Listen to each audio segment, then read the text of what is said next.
Okay, so thank you for joining tonight's class. It's the 18th of October, 2022, and the class is about reducing anxiety and stress. So as I usually say, why bother? Why bother reducing anxiety and stress? Seems like a bizarre question, doesn't it? It's like, why bother avoiding pain? You know, and it's absolutely fundamental to, if we observe all sentient beings, all sentient beings seem to avoid unpleasantness and want to move towards pleasantness. That's humans, dogs, cats, budgies, whales, woodlouse, woodlice, whatever it might be, ants, bees. It seems to be an intrinsic part of sentient nature to avoid unpleasantness and try to find pleasant experience.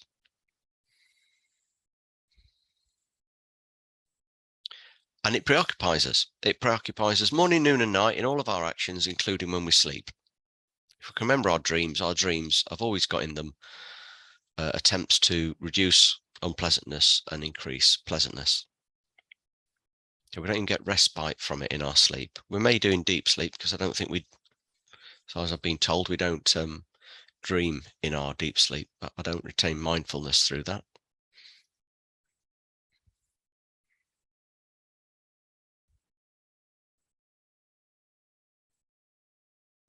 And this perpetual looking for good conditions, if I can say it like that, can be boiled down into 8 parts, into 8 different things that we are.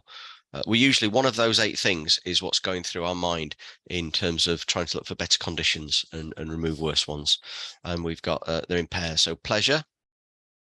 So I'll do it this way. We've got pleasure, and we've got avoidance of unpleasantness. We get preoccupied with those. Praise, seeking praise, avoiding criticism, trying to gain respect, trying to avoid disrespect. It really irks us if people disrespect us, doesn't it? We're trying to stay in an environment where we have people around us who respect us, and if people don't respect us, that preoccupies our mind. And resources, which predominantly is money in the Western world. Well, in human world, it's resources. In animal and insects, it's primarily food sources, isn't it? Resources is food. And then and worrying about the absence or the lack of protection of resources. And we're flitting between those 8 all the time. And that destroys our ability to make the most out of our human life. Excuse me. And it means when we go to bed, often we are thinking about things that are in those 8 categories. And that even means that we don't get to sleep properly, and we don't necessarily get into a restful sleep. The meditating on death cuts away at those 8 worldly concerns. If you want to read up on this on the internet, just type in Buddhism and 8 worldly concerns, and you'll find teachings on them, deeper explanations, but they're sort of quite self-explanatory, really.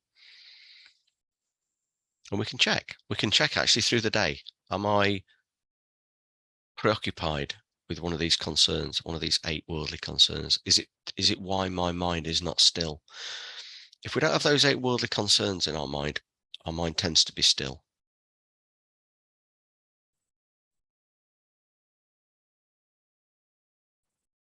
Our mind is like a bird that flies around in an open sea. It's a classic analogy. And only when it comes and sits back on the boat does it rest.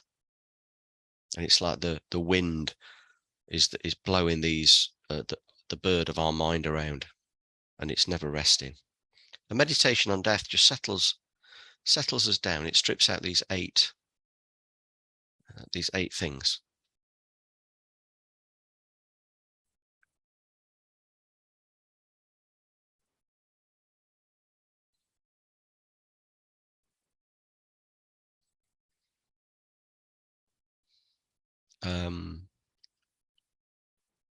it's easy to forget, being a long-term meditator, that people's minds are preoccupied. You know, that there's stuff going around in them that you don't want, or you can't choose what to think. And at night, things are going around, whizzing around. I can remember it being like that, but it's not my day-to-day experience anymore. And I hope, you know, I want that for everyone. I want that for everyone. And I was thinking about how we amass time as a meditator, because meditation, the benefits come through repetition, through time served, through doing it, like most things that involve mastery. You know, whether it's golf or whether it's cricket or whether it's, you know, crocheting, whatever it is, mastery. And if you meditate for 10 minutes a day, so what I was thinking was, after 3 years meditating, I was teaching, and even though I say so myself, I was teaching quite well across a broad range of meditation subjects, objects, and I was trying to work out why I felt so confident about it. I just did. It was just in my bones. And I thought, oh, I meditated a lot. So 2 hours of meditation a day, well, 10 minutes of meditation a day is the usual sort of prescription. Meditate for 10 minutes a day. Nothing wrong with that. 10 minutes a day for 3 years is a lot less than, I'm stating the obvious, an hour a day for 3 years. So if somebody says I've been meditating for 3 years and they've been doing 10 minutes, I'd done the equivalent of 18, 25 hours, 18 years, 25 years of their meditation. It would take them 18 to 25 years to do as much meditation as I'd done in 3 years. And then you've got the meditation outside of formal meditation, which means we come back to the theme of the day as we're walking around. So if the meditation is on love, we go to the shops, we practice loving people. We practice thinking, may you be happy. I want you to be happy. Or if the theme is gratitude, that we meditate on gratitude that day, then as we go around, we can think about how grateful we are for all the people who work at Tesco's, and all the drivers and the cleaners and the checkout people and the funders and the people who make the products and the testers and the buyers, to make our lives really simple. And if we're doing that another couple of hours a day, we're maybe up to 3-4 hours a day of meditating, compared with 10 minutes. So what's that? 24 times 3, 72, isn't it? So if you're doing that, then for somebody doing the equivalent of somebody doing 10 minutes of meditation for 3 years, it's the equivalent of doing 72 years worth of meditation.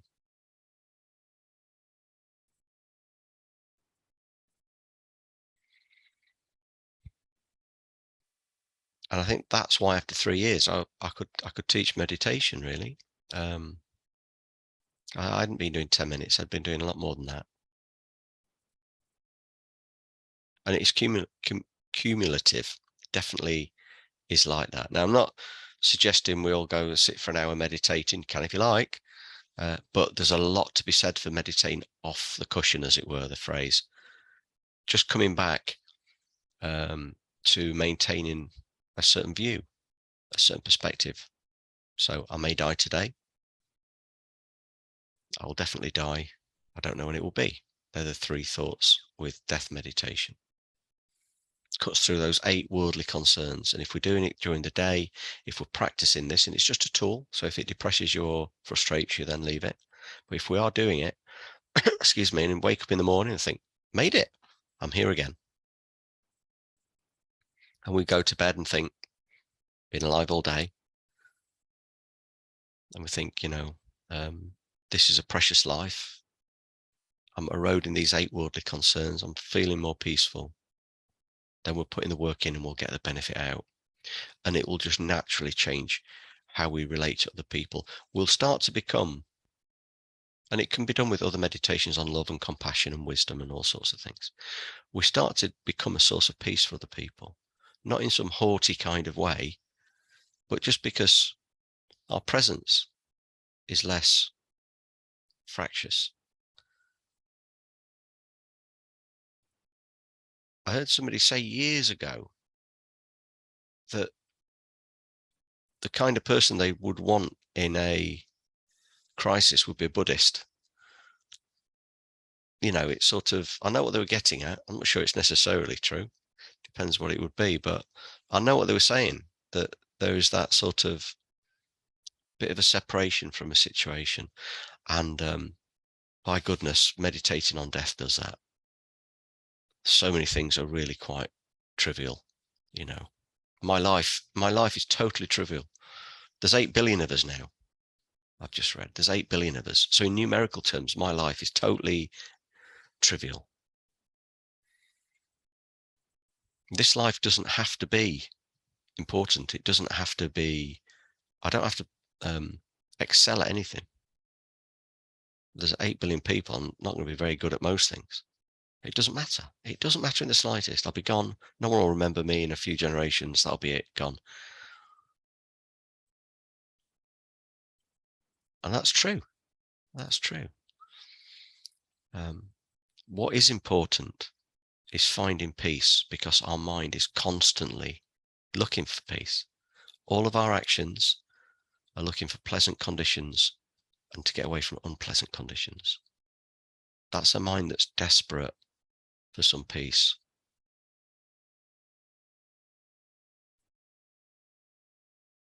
Our mind searches endlessly for peace. Like you see pigeons going around searching for food. Pigeons searching all the time. Not all the time, but a lot of the time, pigeons are searching for food.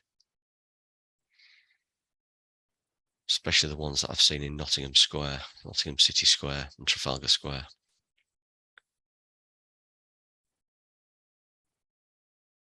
So we're going to do some meditating on death so that it brings us towards peace, which is our deepest wish is for peace. Our deepest wish is for peace.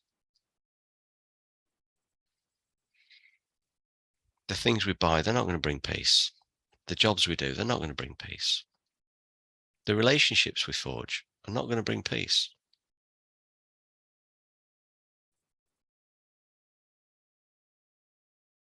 Meditating on death will bring you more peace than you could imagine.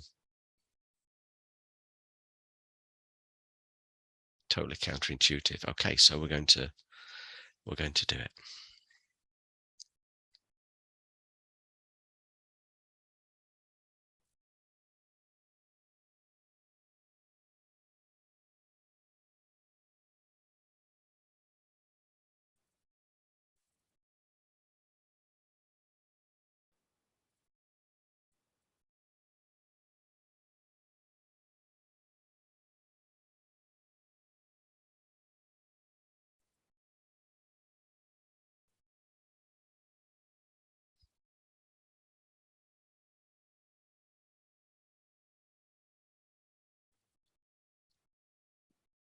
So as we've done in the past few weeks, we're going to go straight into meditating on death, so that I don't want the body and the mind relaxed. I want this to become raw, because what we're looking for is peaceful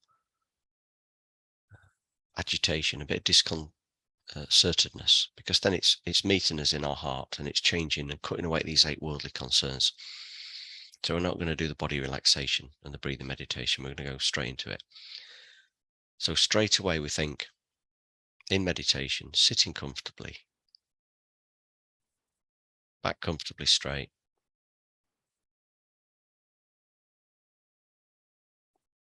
Do these 8 worldly concerns rob me of my peace? How wonderful would it be to not have to think unless I wanted to? How wonderful would it be to just not have thoughts coming through unless I wanted them?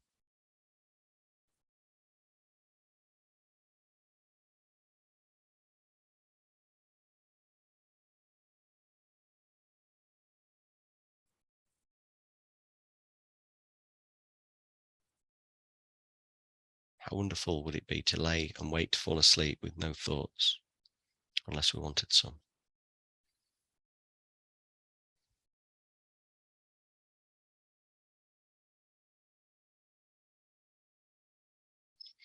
How wonderful would it be to wake up in the morning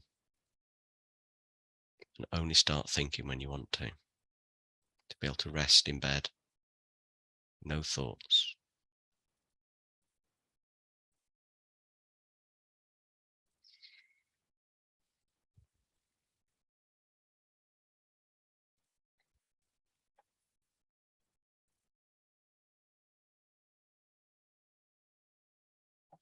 And then we can bring our full attention to the things that are important to us. And we'll do the things, we'll make time for the things that are important. The people are important to us. The things that are important to us. We'll be able to rest when we need to rest without feeling guilty.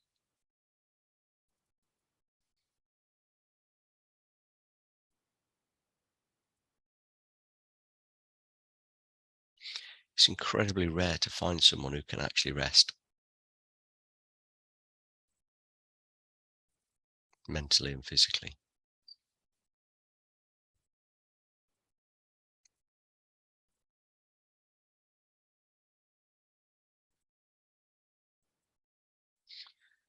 So, I'm going to die.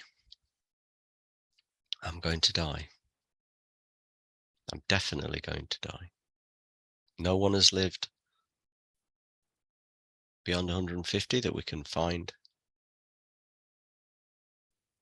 There's been billions of people have been alive. We may live till we're 100. 105 is rare, 110 is incredible. We're not going to live to 150, 140, 130, 120.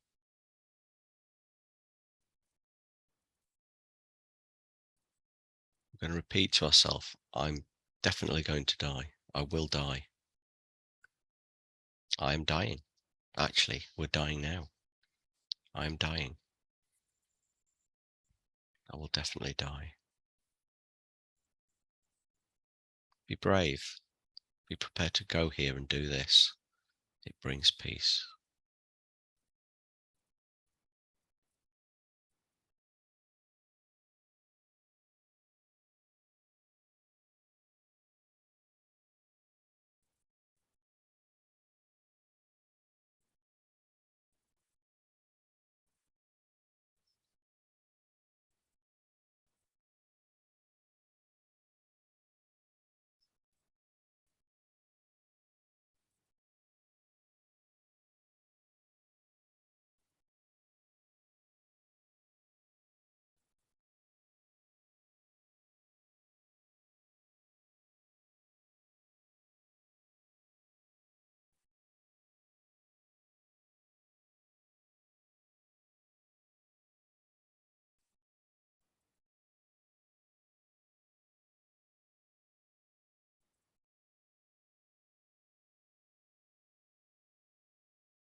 We'll definitely die.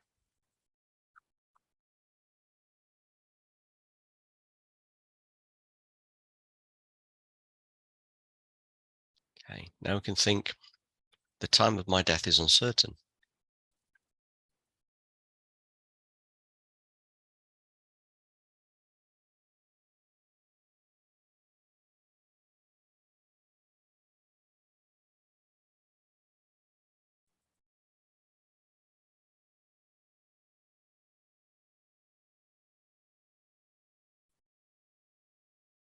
People will have died today who had no idea they were going to die. In fact, everyone who's died today wouldn't have expected to be dying today.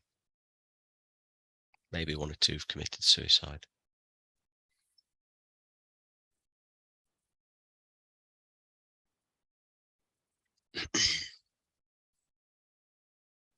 People die from all sorts of things suddenly, unexpectedly. Even if we know we've got terminal illness, we don't know which day we're going to die. And in any day, It's true that we may be dying. We may die in that day.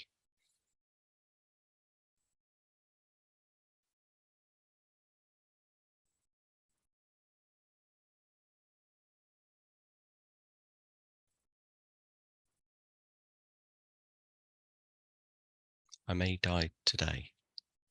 Sorry, the next step is I don't know when I'm going to die. The time of my death is uncertain, or a phrase like this.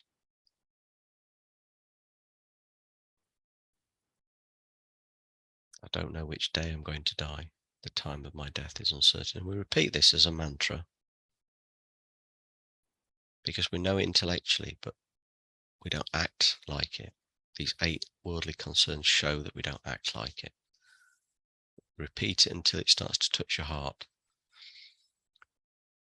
It's taking away complacency that spoils our life.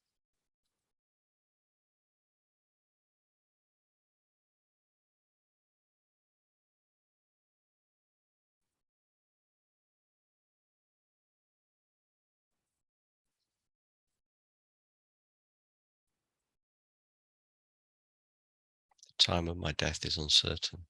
The day of my death is uncertain. I'll definitely die. I don't know when.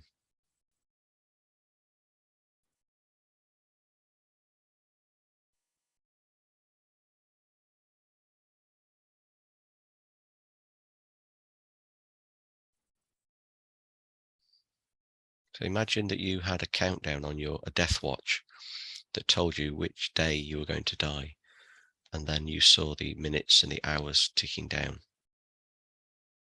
Let's say you knew you were going to die in 15 years' time, 20 years' time, next week, next month, and the time was ticking down. How would you live differently than today? Would it feel like different things were important to think about and worry about?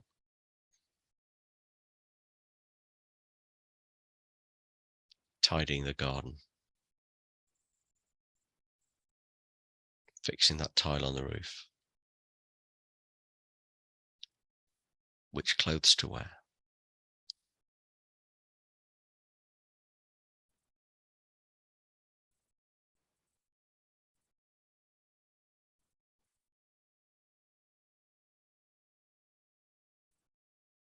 I'd like to imagine you've got the watch on, a death watch, and it's ticking down.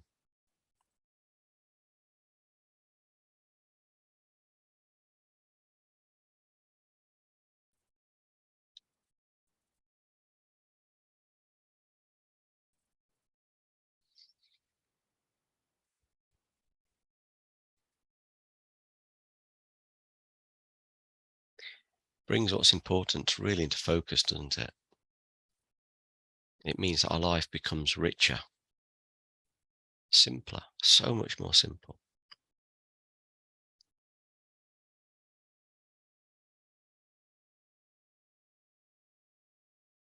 And finally, I may die today.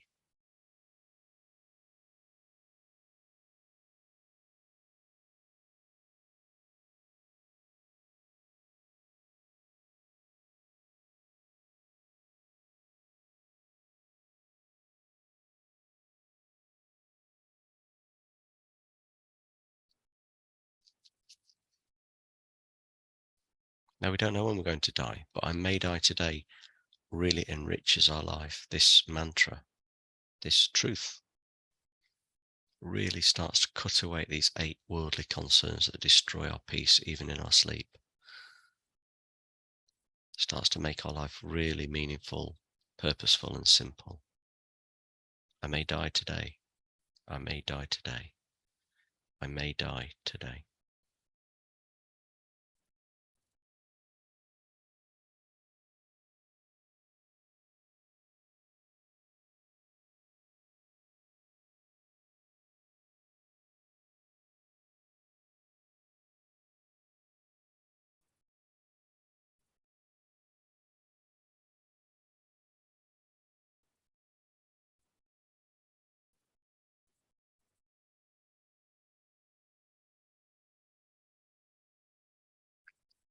Your mind wanders away, come back to the mantra. Try and bring it into your heart. Try and make it feel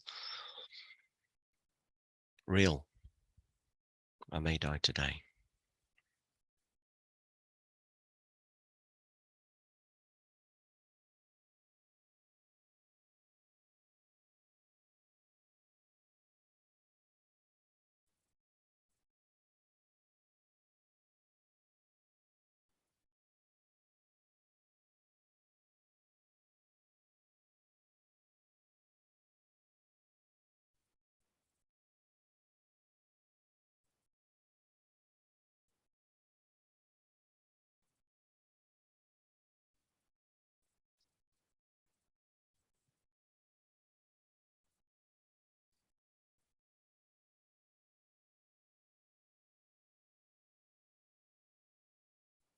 I may die today.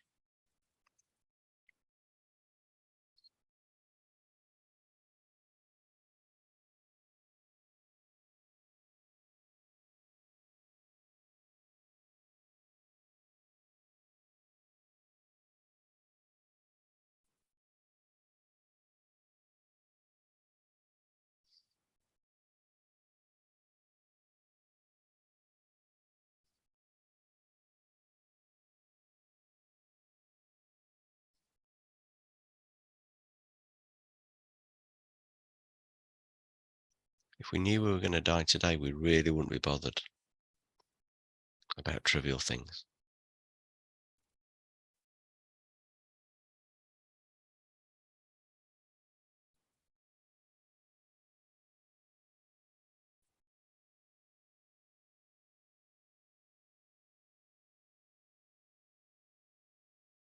I've done this for long enough to know that love comes to the surface in its many manifestations. Expressing love comes to the fore. Being love, compassion,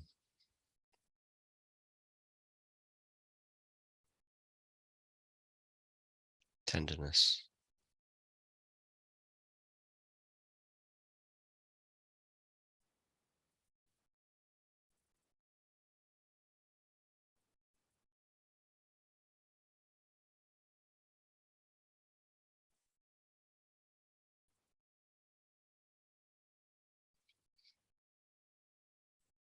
Okay, so I'd like you to stay with the feeling that you have at the moment.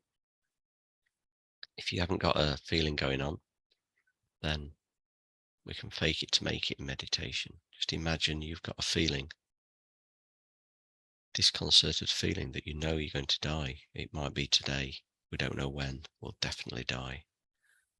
Imagine you have a peaceful yet disconcerted feeling. And it could be both, because the mind isn't one thing, it's a myriad of things. Peace watching disconcertedness.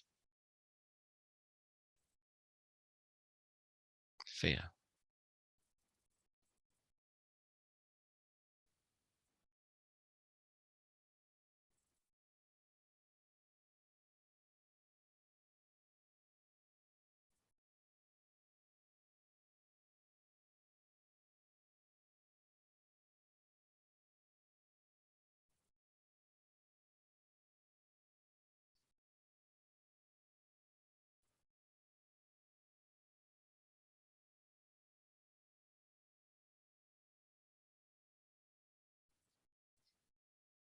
Okay, now I'd like you to stay in meditation.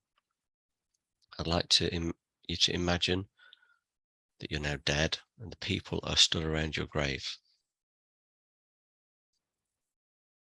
You may have done this meditation before, this visualization. Doesn't matter, we can do it again.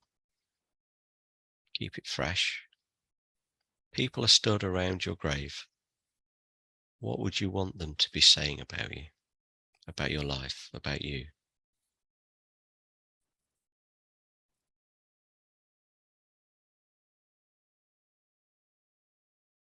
Imagine they're speaking.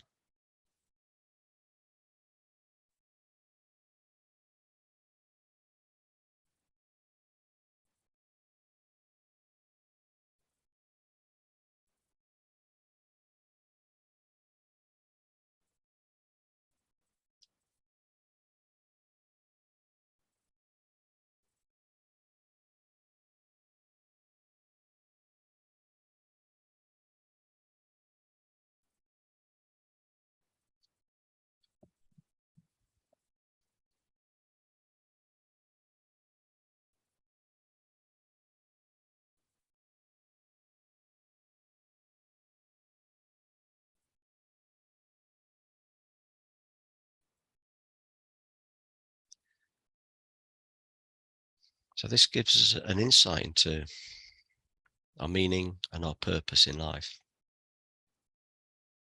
When all of those 8 worldly concerns are stripped away through these meditations, our meaning and our purpose in life. Now, from what you've heard, what you've imagined you wanted people to say and heard them say, I'd like you to think about actions in the coming few days, living in accordance with these, we might say, values, these ways of being that are important and meaningful. Like, think of a few things. Maybe something you've put off, maybe someone who needs to hear sorry, or I love you, or I miss you, or whatever it might be.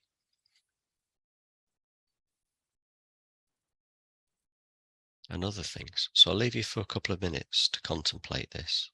A few things to do in the next few days that align with these beautiful, meaningful values.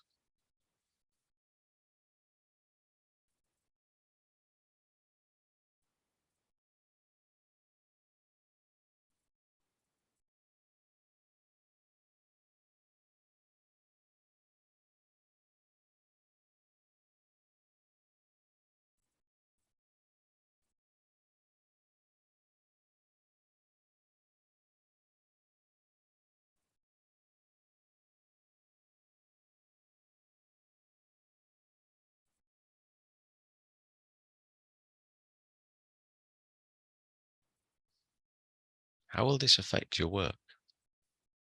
If you're at work, how will this affect your work? Living, working in accordance with these values.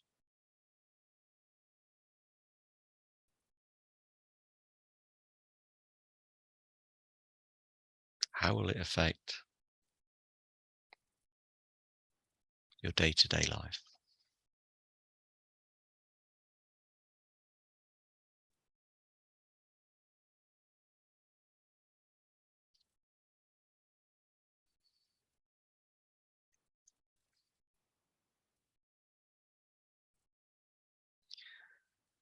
Now, this makes our life more meaningful and purposeful. And by the end of the day, we can sit back and think, well, however things have gone that we can't control, most of life we can't control, have I lived in accordance to some degree today with these values, these things that are important to me? And if we have and things haven't gone so well, it's been a meaningful, purposeful day, been wonderful. This is how we can have a good day, irrespective of external problems. And we can check, and if we haven't been mindful of these things and lived in accordance with them, we can just say, well, tomorrow's another day. Maybe I'll be awake in the morning. Maybe I'll be alive tomorrow. If I am, tomorrow's another day, we'll start afresh.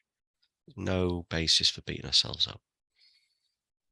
Even if it's for 5 seconds and we've done something in accordance with these values, then that's a reason to be happy at the end of the day. Slowly, slowly, we have more of it. The way we fall asleep, our reason for sleeping. What's our reason for sleeping? Why do we want to be refreshed in the morning? For these values, to live in accordance with them. Even then, our sleep becomes meaningful. We're using sleep to feel better for the next day, to live in accordance with these values. Our day becomes meaningful. Even our sleep becomes meaningful.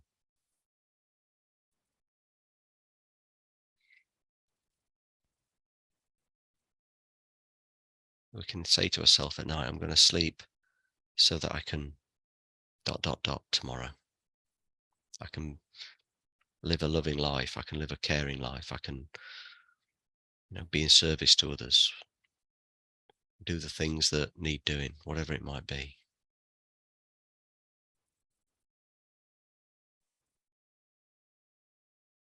And finally, before we come out of meditation, we can dedicate the peace we've created to all the people who are dying right now, all the animals, people, insects, all the sentient beings that are going through the final moments of death. We can dedicate our peace to them. May they die very peacefully.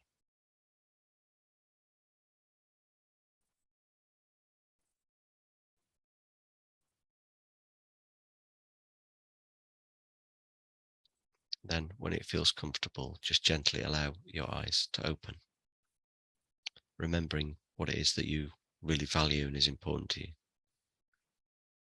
Thank you.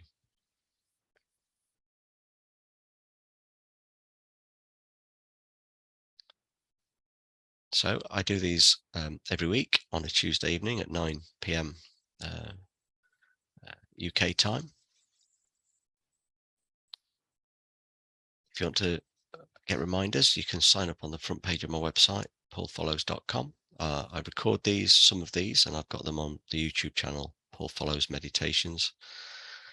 You can subscribe to that channel. All right. Thank you for joining in.